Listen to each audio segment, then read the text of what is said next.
If J.H. Rose and White Oak weren't rivals before, well, they are after tonight. In round 2 of the men's soccer playoffs, the Vikings and Rampants created must-see TV from their thrilling finish in Greenville.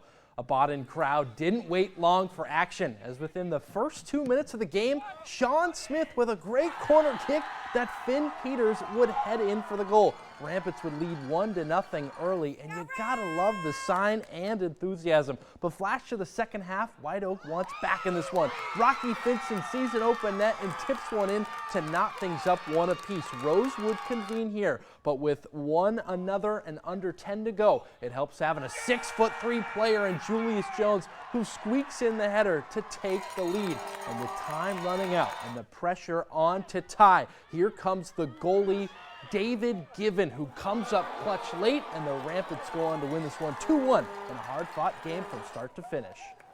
Man, I'm going to tell you what, first time in 8 years we've won one conference, so back on top, in a very powerful conference. I think it means the world to me. And on to the third round. We went the third round last year. We have bigger plans, so we're going to try to do our best to keep going.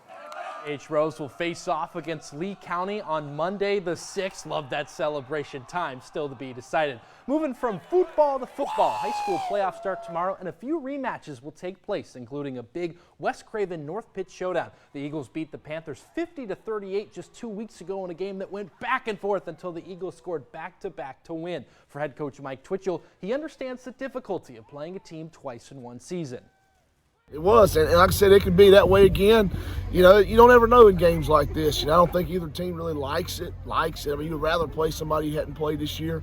But I think, you know, both programs got mutual respect for each other. I think it's going to be a playoff game.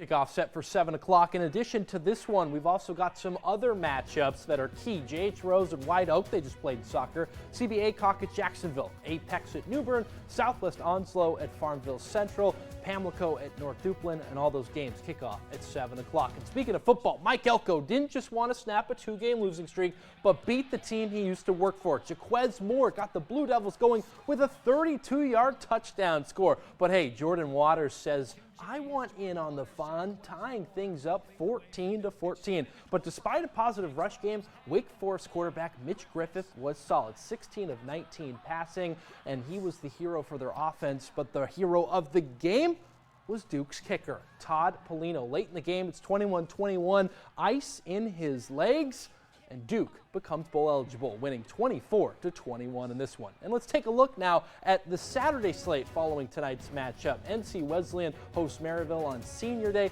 Then we've got UNC versus Campbell, also at noon, Elon at Delaware, Tulane at ECU, Norfolk State at NCCU, Miami at NC State, and hopefully we'll see Steve Smith show up to that one. Titans Steelers, I believe they just wrapped up. The score with 20 seconds left in the fourth was 20-16 of Pittsburgh win. That's another one for head coach Mike Tomlin.